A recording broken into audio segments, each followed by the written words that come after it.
Please welcome Tess Holliday to the show.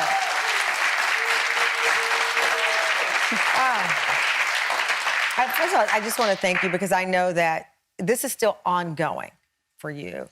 Since sharing your diagnosis with your fans, with the public, you have experienced a setback. What happened after you shared the news? Well, I wasn't quite expecting it to blow up in the way that it did. I wasn't expecting everyone to talk about it around the world for weeks and months even. It basically caused me to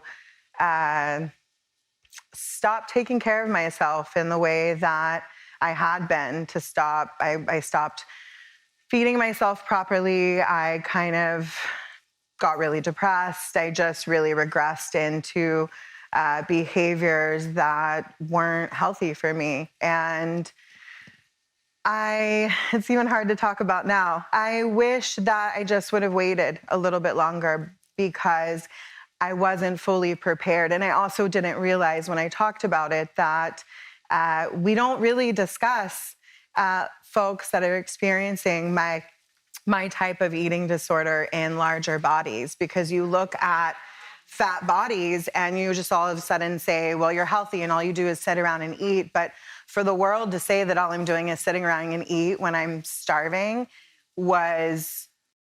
Well, what we have is about a 60-foot fin whale that appears to be extremely emaciated, so it would indicate that it's been sick for a very long time. Seems like it doesn't have a lot of energy. You can see from it just being on the beach like it is right now. Well, it looks like there might be some bleeding from the tail area, but it's probably more due to the skin and from being abraded. The skin is more of a living layer, so it actually it'll bleed a lot more than what we do, kind of like if we had a scalp injury or something like that. You have an animal that is this compromised and this emaciated. You're talking about animals that have just been up here all summer feeding and should probably be about 40 or 50 tons. And horrible, because anybody any size can starve, and we are just conditioned to not care about folks in larger bodies, to just toss us away like we don't belong, like we don't matter, and it's exhausting. Take me back a bit before even the reveal to your fans. We had you on the show celebrating Emmy, a landmark plus-size model who was somebody who inspired you. I remember there you are, beautiful and smiling, seemingly happy. Yeah. What was going on behind the scenes before this reveal, before the diagnosis even?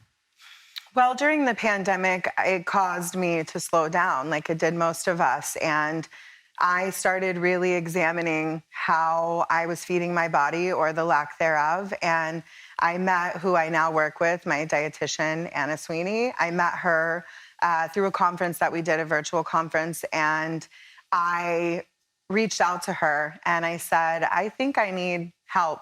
And when I reached out to her, I thought that I was overeating. I thought that I was binge eating. I thought that it was everything but what she said. And about 5 months into our sessions, she said, I can't diagnose you properly, but if I could, I would diagnose you as anorexia nervosa. And I was sitting on my kitchen counter, and I remember her saying it, and I just laughed. I went, no. Like, why did you react that way? Because look at me. I was like, I'm fat. Like, when you think of the term anorexia, you associate it with emaciated bodies. I had no idea that it could be me. And then I just was flooded with all kinds of feelings, because I thought, if I would have known that this was a possibility, I could have gotten help sooner. If there wasn't so much weight by a stigma in the medical industry, someone could have helped me before I got to this point.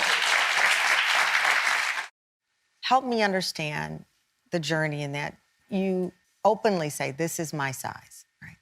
You then sign this huge contract and you become a world-famous international model.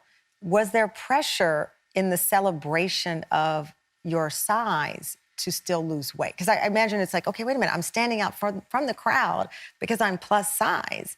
There was never a necessary desire to be thin. It was, if I really break it down, it was that I felt like I didn't deserve to eat.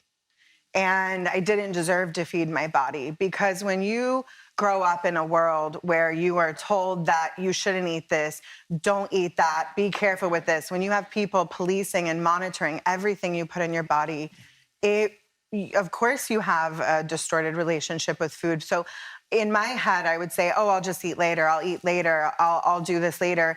And it wasn't until I actually got the diagnosis that I started realizing, wait, I don't feed my body properly, and I feed everyone around me, and I leave nothing for myself.